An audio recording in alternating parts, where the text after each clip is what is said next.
జ్యోత్స్నకు shock ఇచ్చిన Karthik, దశరథకు good news.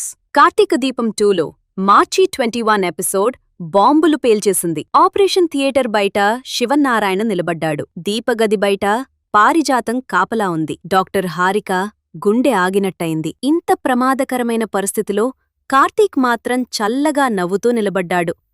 నేనన్నిటికీ plan చేశాను, మీరేం టెన్షన్ పడొద్దని హారికకు ధైర్యం చెప్పాడు. ఆ మాటలు వింటే గుండె ధైర్యపడుతుంది.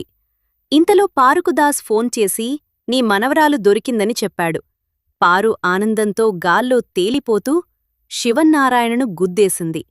అంతటితో ఆగకుండా నోరు జారి మనవరాలి దగ్గరికి వెళ్తున్నానని చెప్పేసింది. శివన్నారాయణ కళ్ళు పెద్దవి చేసుకుని షాకయ్యాడు. పారు ఏదో రకంగా తప్పించుకుని దాస్ దగ్గరికి వెళ్తే అక్కడ మరో బాంబు పేలింది.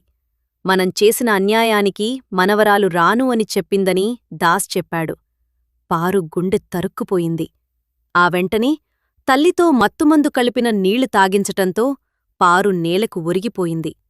మరోవైపు డాక్టర్ హారిక దీపను తీసుకుని ఆపరేషన్ థియేటర్కి వెళ్ళింది. మత్తులో ఉన్న జ్యోత్స్న కళ్లముందు దీప నిలబడినా ఆమెకి ఏమీ అర్థం కాలేదు. హారిక సుమిత్రకు సక్సెస్ఫుల్గా ఆపరేషన్ చేసింది. నిద్రలేచిన పారిజాతం ఆసుపత్రిలో చూసి షాక్ అయింది. వెంటనే లేచి దీప దగ్గరికి పరిగెత్తింది. జ్యోత్స్న మెలకువ వచ్చేసరికి కార్తీక్ ఆమెకు ఏ షాక్ ఇచ్చాడో, దశరథకు వచ్చిన గుడ్ న్యూస్ ఏమిటో తదుపరి భాగంలో మరింత డ్రామా రాబోతోంది. కార్తీక్ ప్లాన్ సక్సెస్ అవుతుందా, జ్యోత్స్న ఏం చేస్తుందో తెలీదు.